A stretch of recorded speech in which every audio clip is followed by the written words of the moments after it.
नमस्कार दोस्तों, आज है 22 अक्टूबर 2025 दिन बुधवार। यूपी की सुर्खियों में आपका स्वागत है। आइए देखते हैं फटाफट अंदाज में यूपी की खबरें। राजधानी लखनऊ के रिजर्व पुलिस लाइन में मंगलवार को उत्तर प्रदेश पुलिस स्मृति दिवस का आयोजन किया गया। इस अवसर पर मुख्यमंत्री योगी आदित्यनाथ ने कार्यक्रम में भाग लेकर शहीद पुलिसकर्मियों को श्रद्धांजलि अर्पित की। सीएम योगी ने कहा कि पुलिस का समर्पण और सेवा समाज के लिए प्रेरणा स्रोत है।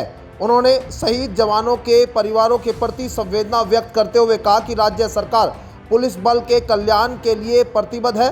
समारोह में वरिष्ठ अधिकारी और पुलिसकर्मी मौजूद रहे। सीएम ने कहा कि कानून व्यवस्था बनाए रखने में यूपी पुलिस की भूमिका सराहनीय है। उत्तर प्रदेश के मुख्यमंत्री योगी आदित्यनाथ ने पंजाब के बाढ़ प्रभावित किसानों की मदद के लिए गेहूं बीज सहायता वाहनों को हरी झंडी दिखाकर रवाना किया है। उन्होंने कहा कि यूपी इस कठिन समय में पंजाब के अन्नदाता किसानों के साथ खड़ा है। सीएम ने बताया कि कृषि विभाग व बीज विकास निगम की ओर से 1000 क्विंटल गेहूं बीज भेजा गया है। यह बीबी 327 प्रजाति का उच्च गुणवत्ता वाला बीज है। योगी ने कहा कि यूपी सरकार किसानों को आत्मनिर्भर बनाने के लिए प्रतिबद्ध है। उन्होंने दीपावली और गुरु हरि गोविंद जी की जयंती पर पंजाब वासियों को शुभकामनाएं दी। रक्षा मंत्री राजनाथ सिंह ने लखनऊ यूनिट में तैयार ब्रह्मोस मिसाइल की पहली खेप सेना को सौंप दी है। प्रधानमंत्री मोदी ने यूपी सरकार की एक जनपद एक उत्पाद योजना की सराहना करते हुए कहा कि इससे राज्य का निर्यात 2 लाख करोड़ रुपए से अधिक हो गया है। योगी सरकार का लक्ष्य 2030 तक $1 ट्रिलियन की अर्थव्यवस्था बनना है। निवेश मित्र पोर्टल और युवा उद्यम योजना से व्यापार व रोजगार को बढ़ावा मिलता है। रक्षा, मोबाइल, सेमीकंडक्टर और कृषि तकनीक जैसे क्षेत्रों में उत्तर प्रदेश तेजी से अग्रसर है।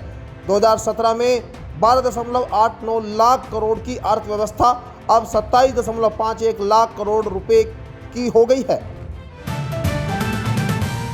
कानपुर के लोगों के लिए खुशखबरी है। प्रदेश सरकार की वित्त व्यय समिति ने जिले की 3 प्रमुख सड़कों के निर्माण के लिए 89.80 करोड़ रुपए की मंजूरी दे दी है। इनमें डोमनपुर से फतेहपुर सीमा तक 13 किलोमीटर लंबी सड़क 19.87 करोड़ की लागत से बनेगी, जिससे 100 से अधिक गाँव को सीधा लाभ मिलेगा। विधानसभा अध्यक्ष सतीश महाना के हस्तक्षेप से परियोजना को हरी झंडी मिली है।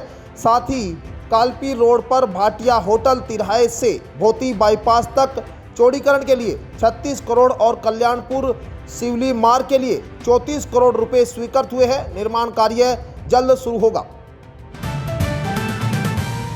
योगी सरकार अब गोरखपुर से हरियाणा के पानीपत तक लगभग 700 किलोमीटर लंबे नए एक्सिस कंट्रोल एक्सप्रेसवे का निर्माण कराएगी। पहले यह योजना गोरखपुर शामली तक थी, जिसे अब पानीपत तक बढ़ाया गया है।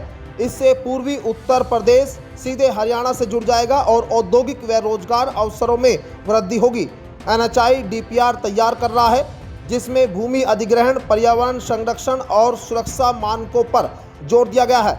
यह एक्सप्रेसवे सिद्धार्थनगर, लखनऊ, बरेली, मेरठ समेत कई जिलों से गुजरेगा। परियोजना को कई चरणों में विभाजित कर लगभग 2.5 साल में पूरा करने का लक्ष्य रखा गया है। उत्तर प्रदेश में दीपावली पूरे हर्षोल्लास और पारंपरिक अंदाज में मनाई गई है। गांव से लेकर शहरों तक दीपों और झालरों की रोशनी में प्रदेश जगमगा उठा। बाजारों में मिठाइयाँ, सजावट व उपहारों की दुकानों पर दिन भर रौनक रही। शाम को लोगों ने विधिवत लक्ष्मी गणेश पूजा कर दीप जलाए और आतिशबाजी से आकाश रंगीन हो गया। बच्चों ने पटाखों का आनंद लिया, वहीं बुजुर्गों ने परिवार संग खुशियाँ साझा की। लोग एक दूसरे को शुभकामनाएं देते नजर आए। प्रशासन ने सुरक्षा के कड़े इंतजाम किए। प्रमुख बाजारों और मंदिरों में पुलिस बल तैनात रहा, जिससे त्योहार शांतिपूर्ण रहा। योगी सरकार ने भ्रष्टाचार पर सख्त कार्रवाई के लिए बड़ा कदम उठाया है। प्रदेश के 18 जिलों में 22 नई विशेष भ्रष्टाचार निवारण अदालतें स्थापित की जा रही है। 16 अक्टूबर 2025 को प्रमुख सचिव संजय प्रसाद ने इसके आदेश जारी कर दिए हैं। अब भ्रष्टाचार के मामलों की सुनवाई स्थानीय स्तर पर होगी, जिससे समय और संसाधनों की बचत होगी। मेरठ, लखनऊ, वाराणसी, गोरखपुर, आगरा, बरेली, मुरादाबाद समेत अन्य जिलों में कोर्ट बनाई जा रही है। इन अदालतों की जिम्मेदारी विशेष न्यायाधीशों को सौंपी जाएगी। इससे न्याय प्रक्रिया तेज होगी और भ्रष्टाचार पर प्रभावी नियंत्रण संभव होगा।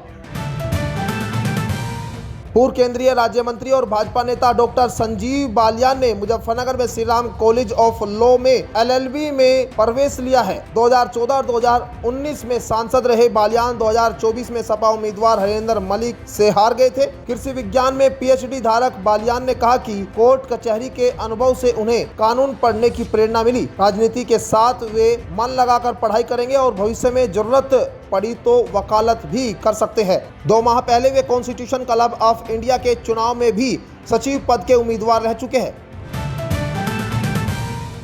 दिल्ली में छठ पर्व से पहले यमुना नदी की सफाई को लेकर डिफोमर केमिकल के उपयोग पर सियासी विवाद गहरा गया है। सपा अध्यक्ष और पूर्व मुख्यमंत्री अखिलेश यादव ने दिल्ली सरकार के इस कदम पर सवाल उठाते हुए कहा कि बिना मानव शरीर पर प्रभाव की जांच के लिए केमिकल डालना गंभीर लापरवाही है। उन्होंने चेतावनी दी है कि यमुना का प्रदूषण मथुरा से होते हुए प्रयागराज तक गंगा को भी दूषित करता है। अखिलेश ने भाजपा सरकार पर गंगा यमुना को अविरल और निर्मल रखने में विफल रहने का आरोप लगाया और तत्काल जांच की मांग की है। दीपावली के दौरान पूर्व कैबिनेट मंत्री स्वामी प्रसाद मौर्य के मां लक्ष्मी पर विवादित बयान ने राजनीति में हलचल मचा दी है। मौर्य ने कहा कि यदि लक्ष्मी देवी धन बांटती तो 80 करोड़ लोग सरकारी राशन पर निर्भर न होते। उन्होंने सामाजिक न्याय और आर्थिक समानता पर जोर दिया। इस बयान पर बीजेपी और हिंदू संगठनों ने तीखी प्रतिक्रिया दी है। इसे धार्मिक भावनाओं को ठेस पहुंचाने वाला बताया। सोशल मीडिया पर भी मौर्य की आलोचना हुई। मौर्य ने अपने पोस्ट में कहा कि वैज्ञानिक दृष्टिकोण से सोचने पर धार्मिक मान्यताओं पर सवाल उठना स्वाभाविक है। दिवाली की रात उत्तर प्रदेश ने बिजली खपत में नया कीर्तिमान स्थापित किया है। त्योहारी रौनक के दौरान महज 24 घंटे में 149 करोड़ यूनिट बिजली खपत दर्ज की गई, जो देश में सर्वाधिक रही। शहरी इलाकों जैसे लखनऊ, कानपुर, वाराणसी और प्रयागराज में सजावट और रोशनी के चलते मांग चरम पर रही। यूपी पावर कॉरपोरेशन ने निर्बाध आपूर्ति सुनिश्चित करने के लिए विशेष प्रबंधन और निगरानी की। सोनभद्र की परियोजनाओं सहित अनपरा, ओबरा, रिहंद और सिंगरौली पावर प्लांट्स ने उत्पादन में अहम योगदान दिया। पिछले वर्ष दिवाली पर अधिकतम मांग 23,000 मेगावाट थी। इस बार करीब 21,000 मेगावाट रही। मुख्यमंत्री योगी आदित्यनाथ ने वनटांगिया गांव में दीपावली मनाई है और 49 करोड़ रुपए की 133 विकास परियोजनाओं का लोकार्पण व शिलान्यास भी किया। उन्होंने पूर्ववर्ती कांग्रेस और सपा सरकारों पर भगवान राम के अस्तित्व को नकारने और राम भक्तों के खिलाफ षड्यंत्र करने का आरोप लगाया। योगी ने कहा कि आज अयोध्या नव्य और दिव्य होकर देश और दुनिया को आकर्षित कर रही है और दीपोत्सव समृद्धि और सुशासन का प्रतीक बन गया। इस अवसर पर मुख्यमंत्री आवास योजना, आयुष्मान योजना, पशुपालन व उद्यान विभाग के लाभार्थियों को उपहार और प्रमाण पत्र भी प्रदान किए गए। भदोही जिले में किसान सम्मान निधि का झांसा देकर एक दलित किसान की जमीन हड़पने के आरोप में 5 लोगों के खिलाफ मुकदमा दर्ज किया गया। गोपीगंज थाना क्षेत्र के केदारपुर गांव निवासी भरत लाल ने अदालत में याचिका दायर की थी कि जिसमें आरोप लगाया कि आरोपियों ने 23 फरवरी 2023 को कागजों पर उसका अंगूठा लगवाकर जमीन धोखाधड़ी से बेच दी। शिकायत के बावजूद स्थानीय पुलिस ने कार्रवाई नहीं की। अपर मुख्य न्यायिक मजिस्ट्रेट आशीष कुमार सिंह के 18 अक्टूबर के आदेश पर पुलिस ने 5 आरोपियों के खिलाफ केस दर्ज कर जांच शुरू कर दी। दिवाली के बाद दिल्ली समेत कई शहरों में वायु प्रदूषण 300 के पार पहुंच गया। लखनऊ सबसे प्रदूषित शहरों में शामिल रहा। मौसम विज्ञान विभाग के अनुसार 21 से 24 अक्टूबर के बीच दक्षिण भारत में तमिलनाडु और केरल में भारी से बहुत भारी बारिश की संभावना भी है। उत्तर प्रदेश में अगले दिनों मौसम सामान्य रहेगा। 22 अक्टूबर को अधिकांश स्थानों पर शुष्क रहेगा। हल्की से माध्यम बारिश के सीमित अवसर होंगे। सुबह हल्का कोहरा रह सकता है। अधिकतम तापमान सामान्य के आसपास और न्यूनतम में हल्की गिरावट की संभावना है। अन्य राज्यों में मौसम मिश्रित रहेगा। तो ये थी आज की 15 फटाफट खबरें। अगर आपको वीडियो पसंद आया तो वीडियो को लाइक, शेयर व कमेंट जरूर करें। धन्यवाद।